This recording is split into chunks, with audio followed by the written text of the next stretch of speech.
இன்னைக்கு இந்த வீடியோல பார்க்க போற அனிமே வந்து ஒரு புது அனிமே, அது ஆன்கோயிங் அனிமே, விஸ்டோரியா தி வாண்டட் ஸ்வாட் அப்படிங்கிற ஒரு அனிமே தான். உண்மை சொல்லணும் தரமா இருக்கு गाइस. அனிமேஷன்ல பிச்சு உதறிட்டாங்க. ஏற்கனவே பார்த்த கான்செப்ட் தான், லைக் பிளாக் க்ளோவர் மாதிரி இல்ல மேஷ் மேஜிக் அண்ட் மர்சஸ் மாதிரி. பட் இருந்தாலும் இந்த ஒரு ஜானர் மட்டும் எவ்வளவு தடவை பார்த்தாலும் போர் அடிக்கவே மாட்டேங்குது. அதுல இருக்கிற மாதிரியே இதுலயுமே இந்த உலகத்துல இருக்கிற எல்லாருமே மேஜிக் யூஸ் பண்ணக்கூடியவங்க. ஆனா நம்ம ஹீரோக்கு மேஜிக்கே இருக்காது. ஆனா அவன் மேகியா வாண்டர் அப்படிங்கிற ஒரு டைட்டில எடுக்கணும், அந்த டைட்டில அச்சீவ் பண்ணணும் அப்படின்னு ஆசைப்படுறான். மேஜிக்கே இல்லாம அவன் எப்படி செஞ்சா அப்படிங்கிறது தான் இந்த அனிமேயோட கதை. மத்தபடி என்ன நடக்குது அப்படிங்கறத வீடியோக்குள்ள போய் பார்க்கலாம்.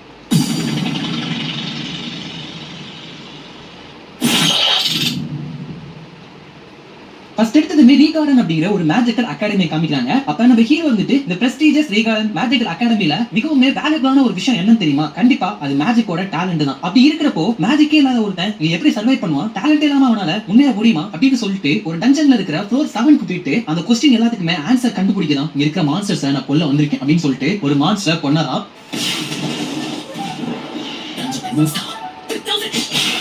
பட் இருந்தாலும் அங்க நிறைய மான்ஸ்டர் இருக்கு. அப்ப அங்க இருந்துட்டு என்னதான் என்னால மேஜிக்கே யூஸ் பண்ண முடியலனாலும் நான் ட்ரை பண்ணா கண்டிப்பா என்னால எதனால பண்ண முடியும் அப்படின்னு சொல்றான். அதுக்கப்புறம் அங்க கட் பண்ணி அங்க கிளாஸ் நடக்கிறத காமிக்கிறாங்க. அப்ப ஒருத்தர் இருந்துட்டு எப்படி ஒரு கேட்டலிஸ்ட தயாரிக்கிறது அப்படின்னு எக்ஸ்பிளைன் பண்றாங்க. அதாவது கொஞ்சமா ஒரு ஓல்லையும் அதுக்கப்புறம் அக்னி டஸ்ட்லயும் மேஜிக்கா அனுப்பினோம்னா அது சல்ஃபரா மாதிரி தேனுக்கு ஒரு நல்ல கேட்டலிஸ்டா இருக்கும் அப்படின்னு எக்ஸ்பிளைன் பண்றான். அப்ப ப்ரொஃபசர் எட்வர்ட் அப்படிங்கிறவர் இருந்துட்டு கரெக்டா சொன்னேன். இப்ப அதை செஞ்சு காமிக்கிறதுக்கு வில் முன்னாடி வரையா வில் ஒன்னதான் அப்படின்னு நம்ம ஹீரோவோட பேர் தான் வில். அவன் தான் கூப்பிட்டு இருக்காரு. பட் அவன் ரொம்ப மும்முரமா நோட்ஸ் எடுத்துட்டு இருக்கான். அதுக்கப்புறம் அவன் காதுக்கு கேட்டு சொல்லுங்க ப்ரொஃபசர் எட்வர்ட் அப்படின்னு சொல்ல அவர் இருந்துட்டு நான் உன்னை இங்க முன்னாடி வர சொன்னேன் அப்படின்னு சொல்ல அதை வந்துட்டு மறுபடியுமா அப்படின்னு நினைச்சுக்கிட்டு வரேன்னு சொல்லிட்டு அங்க போறான். போன அவனை அதை செஞ்சு காமிக்க சொல்றாரு. அப்படி சொன்னால மேஜிக் யூஸ் பண்ண முடியாது. அதனால அவன் என்ன பண்றது தயங்கி நிக்க அவர் இருந்துட்டு என்ன சாதாரண பிராக்டிகல கூட உன்னால செய்ய முடியாதா, வெறும் கேட்டலிஸ்ட மட்டும் தான் உருவாக்கணும், சீக்கிரம் செய் அப்படின்னு சொல்ல அவன ஓவர் ஃப்ளேம் ஸ்ப்ரிங் போர்த் அப்படின்னு சொல்லிட்டு அந்த மேஜிக் ஸ்பெல்ல யூஸ் பண்றான். பட் எதுவுமே நடக்கல. அங்க இருக்கிற எல்லாருமே சிரிக்கிறாங்க, ஒரே ஒரு பொண்ணை தவிர. அப்ப அவர் இருந்துட்டு சைலன்ஸ் இந்த மாதிரி பேசிக் மேஜிக்க கூட செய்ய முடியாதவனை வச்சுக்கிட்டு நான் என்ன பண்றது, எல்லாமே சொல்ற மாதிரி நீ வெறும் நோட்ஸ் எடுக்க மட்டும்தான் உதவ போல அப்படின்னு சொல்ல இன்னொருத்தர் இருந்துட்டு அதே ஸ்பெல்ல போட்டு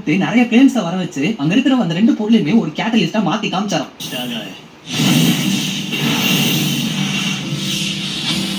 அப்ப அந்த ப்ரொஃபசர் எட்வர்ட் வந்து இதுக்கு பர்மிஷனே இல்லாம டெமான்ஸ்ட்ரேட் பண்ணி காமிக்கிற சியோன் அப்படின்னு சொல்ல அந்த பையனோட பேர் வந்து சியோன் ஓல்ஸ்டர். சியோன் இருந்துட்டு என்ன மனுஷங்க ப்ரொஃபசர் எட்வர்ட், ஆனா இன்னைக்கு வில்லனோட டாப் ஃபார்ம்ல போல சரி அதான் என்னோட ஃப்ரெண்ட் ஹெல்ப் பண்ணலாமே அப்படின்னு நான் செஞ்சு காமிச்சேன் அப்படின்னு சொல்ல அவர் வந்து அப்படின்னா சரி அப்படின்னு சொல்லிட்டு ஒரு மேஜிக் மூலமா அந்த கேட்டலிஸ்ட அணைச்சிட்டு இப்ப பார்த்ததுலயே உங்களுக்கு தெரிஞ்சிருக்கும் இந்த உலகத்துல மேஜிக் தான் எல்லாமே, மேஜிக் தான் அத்தாரிட்டி, நம்மளோட ஹீரோஸ் எல்லாமே மந்திரவாதியா. அதனால இந்த மாதிரி மேஜிக் அகாடமில மேஜிக்கை யூஸ் பண்ணா மட்டும்தான் உங்களால ஏதாச்சும் ஏர்ன் பண்ண முடியும். வெறும் தியரிட்டிக்கல் நாலேஜ் மட்டும் வச்சுக்கிட்டு மேஜிக்கை யூஸ் பண்ண முடியலன்னா உங்களால எதுவுமே பண்ண முடியாது, சாதிக்கவே முடியாது. ஒரு ட்ரீம் மேல நம்பிக்கை வச்சுக்கிட்டு இந்த ஸ்கூல்ல யாரும் இருக்க தேவையில்ல, அவங்க பேசாட்டு இந்த ஸ்கூல்ல இருந்து போயிடலாம் அப்படின்னு சொல்றாரு. அதுக்கப்புறம் அவனும் அங்க நடந்ததான் நினைச்சு கவலையா வெளியே வர அந்த சீவன் வந்துட்டு மறுபடியும் வந்துட்டு என்ன மறுபடியும் டஞ்சனுக்கு போயிட்டு குட்டி குட்டி மான்ஸ்டர் எல்லாம் கொண்டு ஏதாச்சும் உனக்கு கிரெடிட்ஸ் கிடைக்கும்னு பாக்குறியா, உனக்கு இதை நினைச்சு அதிகமா இல்ல அப்படின்னு கேட்க அந்த பொண்ணு மட்டும் சிரிக்காம இருந்தால அவ வந்துட்டு போது நிறுத்துங்க அப்படின்னு சொல்ல சீவன் வந்துட்டு வாக்கோட ஒன்ன மாதிரி ஒரு பெரிய ஸ்டூடெண்ட் எதுக்கு இவனுக்கெல்லாம் சப்போர்ட் பண்ற அப்படின்னு சொல்ல அவரோட பேர் போர். அவர் இருந்துட்டு வாய மூடுங்க, இருக்கிறவங்க ரொம்ப கைண்டான ஹார்ட் ஒர்க்கான பர்சன் வில்லு தான், அது மட்டும் இல்லாம அவனோட ஃப்ரெண்ட், அவன் இன்சல்ட் பண்றத பாட்டு என்னால சும்மா இருக்க முடியாது அப்படின்னு சொல்ல அந்த சீவன் இருந்துட்டு வெல் கைண்டா இருந்து ஹார்ட் ஒர்க் பண்ணா மட்டும் இங்க பெரிய மந்திரவாதியா ஆகிட முடியாது. அது மட்டும் இல்லாம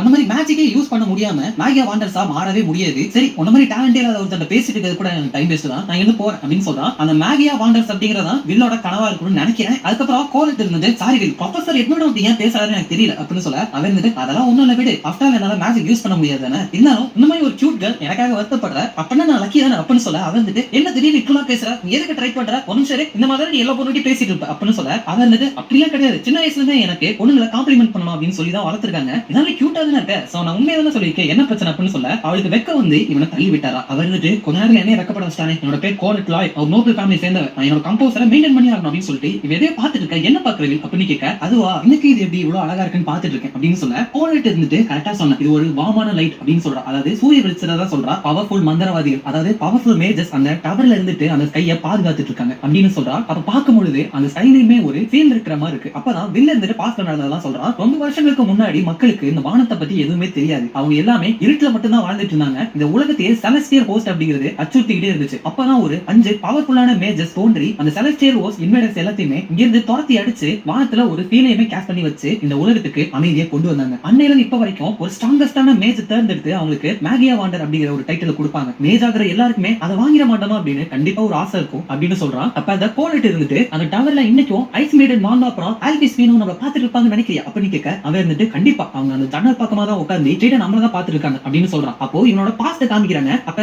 எல்ஃபாரியா அப்படிங்கிற ஒரு பொண்ணு இருந்துட்டு இவங்கிட்ட வானத்துல சூரிய நிலாலாம் அப்படியே நடந்துட்டு இருக்கான். அது மட்டும் இல்லாம இந்த உலகத்திலேயே ரொம்ப அழகானது சன்செட் அப்படிங்கிற ஒரு விஷயம் தானா. அந்த சன்செட் அப்போ இந்த உலகமே அப்படியே ஒரு பிரைட் ரெட் கலர்ல மாறிடுமா. இதுக்கே ரொம்ப அழகான விஷயம் அதுதான் நான் கேள்விப்பட்டிருக்கேன். ஆனா அதை நம்ம பாக்கணும்னா வானத்துக்கு பக்கத்துல போகணும். சொல்ல போனா அந்த டவரோட டாப்புக்கு போகணும். அந்த டவரோட டாப்புக்கு போனா நம்ம மேகியா வாண்டர்ஸ் இருந்தாதான் முடியும் அப்படின்னு சொல்ல வில்லு அப்ப நம்ம மேகியா வாண்டர்ஸ் ஆயிடலாமே அப்படின்னு சொல்ல அந்த எல்ஃபாரியா அப்படியா அப்ப ப்ராமிஸ் பண்ணு நம்ம 2 பேருமே மேகியா வாண்டர்ஸ் ஆகலாம் அப்படின்னு சொல்லிட்டு 2 பேருமே ப்ராமிஸ் பண்றாங்க. அப்ப வில்லு அது வெறும் இன்னசென்ட் குழந்தைகளோட ப்ராமிஸா மட்டும் தான் இருந்துச்சு. ஆனா அவளுக்கு அப்படி கிடையாது. அவளோட டேலண்ட வச்சு இருக்கிறதுலயே ரொம்ப கம்மியான வயசுலயே மேகியா வாண்டரா ஆனது அவதான். மேகியா வாண்டர் ஆயிட்டு அந்த டவருக்கே போயிட்டா. ஆனா நான் டேலண்டே இல்லாம ஒரு சாதாரண மேஜா கூட என்னால ஆக முடியல. இருந்தாலும் அன்னைக்கு அவளுக்கு பண்ண ப்ராமிஸா காப்பாத்துறதுக்காக இனிமே கஷ்டப்பட்டு உழைச்சிட்டு இருக்கேன் அப்படின்னு சொல்றான். அதுக்கப்புறம் ப்ரொஃபசர் ஒர்க்னர் அப்படிங்கிறவர் இருந்துட்டு நீ மறுபடியும் அந்த டஞ்சனுக்கு போனியா அதுவும் 7th ஃப்ளோருக்கு தனியா போயிருக்க. நீ ஒரு நாள் அந்த டஞ்சன்லயே சாக போற அப்படின்னு சொல்ல அவர் இருந்துட்டு என்ன மன்னிச்சிருக்க ப்ரொஃபசர் ஒர்க்னர் ஆனா எனக்கு கிரெடிட் கிடைக்கும்ல அப்படின்னு கேட்க அவர் இருந்துட்டு முறைச்சிட்டு நீ வந்துட்டு ஒரு ஈவல் கார்டு கொண்டிருக்கன்னு என்னால கன்ஃபார்ம் பண்ண முடியுது. அதனால உனக்கு 2 கிரெடிட் தர அப்படின்னு சொல்ல அவங்க சந்தோஷப்பட அவர் இருந்துட்டு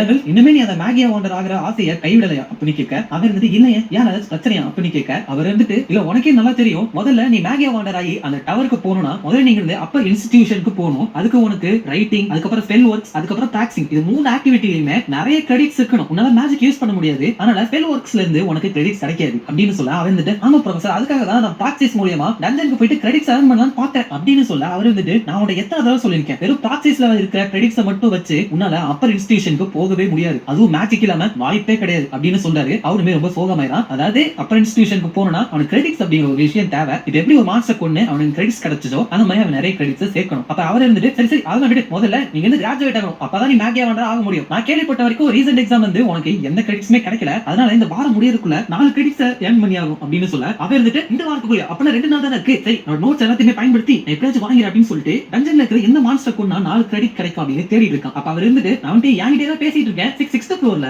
பாஸ்கர்வில் அப்படிங்கிற ஒரு மான்ஸ்டர் கொண்டா 4 பாயிண்ட் கிடைக்குமா ஒரு பையன் இருந்துட்டு இன்னும் அந்த மான்ஸ்டர் கொல்லவே இல்லை அப்படின்னு அவனுக்கு இன்டைரக்டா சொல்ல அவன் வந்துட்டு நல்ல தேங்க்ஸ் ப்ரொஃபசர் அப்படின்னு சொல்லிட்டு சந்தோஷமா வந்து கட்டி பிடிச்சிக்கிறான். இதெல்லாம் பாக்குறப்ப இவர் மட்டும் தான் இவன் மேல கொஞ்சம் கேரிங்கா இருக்காரு போல. ஆனா இவங்க 2 பேரும் பேசிட்டு இருந்ததை அந்த சியோன் அப்படிங்கிறவன் கேட்டுட்டு 6th ஃப்ளோர்ல இருக்க பாஸ்கர்வில்லா இதை வச்சவன இந்த அகாடமி விட்டு வெளியே துரத்தி விட்டலாம் அப்படின்னு நினைச்சுட்டே போறான். அதுக்கப்புறம் நம்ம ஹீரோ வில்ல இருந்துட்டு அந்த 6th ஃப்ளோருக்கு போயிட்டு பாஸ்கர்வில் கூட நான் ஏற்கனவே சண்டை போட்டுருக்கேன் அதனால ஒரு பிரச்சனை இல்லை அப்படின்னு சொல்ல அவன் கூடவே இருக்குள்ள ஒரு பூனை அதோட பேர் வந்து கீக்கி கீக்கி ரொம்ப சோகமா இருக்க. ஆனா ஒண்ணுமே ஆகாது கீக்கி அதால ஃபயர் பிரத்தை யூஸ் பண்ண முடியும்னு இப்ப எனக்கு தெரியும். அதனால போன தடவை மாதிரி அதோட நெருப்புல நம்ம கருவி போக மாட்டோம். அதனால ப்ளீஸ் கீக்கி இந்த தடவை நான் அவனோட மூக்காத நம்பி வைக்கேன் அப்படின்னு சொல்றான். இதனால மோகம் முடிக்கும் போல அதே நேரத்துல அந்த சியோனும் அவனோட ஃப்ரெண்ட்ஸ் 2 பேர் கோடான் அதுக்கப்புறம் எரில் கூட அங்க வந்திருக்கான். அங்க இருந்துட்டு அவன மாதிரி டேலண்ட் இல்லாத ஆள்னா நம்மளோட அகாடமில இருக்க கூடாது என்ன மாதிரி தானே உங்களுக்கு ஃபீல் ஆகுது அப்படின்னு சொல்ல அந்த கோடன் இருந்துட்டு ஆமா சியோன் அப்படின்னு சொல்ல சியோன் இருந்துட்டு நம்ம மட்டும் அவனுக்கு முன்னாடி அந்த பாஸ்கர்வில் அட்டாக் பண்ணிட்டோம்னு வச்சுக்க அவனுக்கு கிரெடிட்ஸ் கிடைக்காது. கிரெடிட்ஸ் கிடைக்காட்டி அவன் ஃபெயில் ஆகி இந்த ஸ்கூலை விட்டு போயிடுவான் அப்படின்னு சொல்ல அந்த லிரில் அப்படிங்கிற வந்துட்டு ஆனா சியோன் நம்ம இங்க இருக்கிறது சேஃபா நம்ம இங்க வரக்கூடாது அப்படின்னு சொல்ல அவன் இருந்துட்டு யார்கிட்ட பேசணும்னு தெரிஞ்சுதான் பேசுறியா அப்படின்னு சொல்ல அந்த கோடன் இருந்துட்டு அவன் அப்படி மென்ஷன் பண்ணல அப்படின்னு சொல்ல அந்த லிரில் இருந்துட்டு ஆமா நீ ஒரு எனக்கு எங்களுக்கு தெரியும் அப்படின்னு சொல்ல அவன் இருந்துட்டு சரி வாங்க இந்த உலகத்துல மேஜிக்கே யூஸ் பண்ணாது தெரியாத ஒருத்தன் மேகியா வாண்டர் ஆகிறத பத்தி பேசவே கூடாது. அவனை பார்த்தாலே எனக்கு எரிச்சல் ஆகுது. அவனுக்கு இந்த அகாடமில இருக்க தகுதியே இல்லை. அதனால அந்த பாஸ்கர்வில கண்டுபிடிச்சு நம்ம கொண்டலாம் அப்படின்னு சொல்றதுக்குள்ள அந்த கோடன் இருந்துட்டு இவனுக்கு பக்கத்துல அப்படியே பறந்து போய் பின்னாடி விழுகிற பார்த்தா பின்னாடி இருந்து ஒரு மான்ஸ்டர் அவனை பஞ்ச் பண்ணி அந்த தூக்கி வீசி இருக்கு. அந்த லிரில் இருந்துட்டு அதை பார்த்து பயந்து கட்ட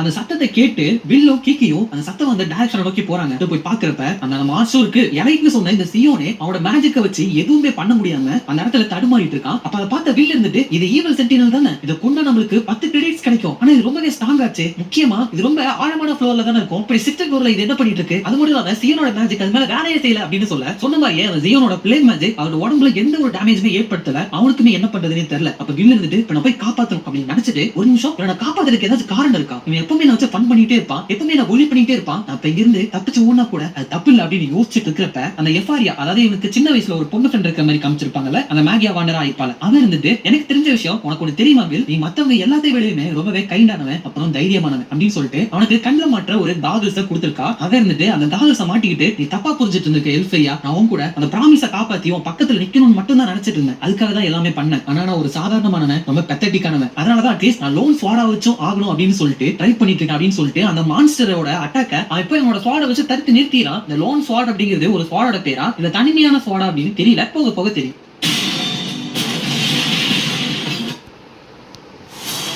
பெரிய ஷாட் சிறப்பு. ஆனா வின்னிங் ஷாட் குருவோட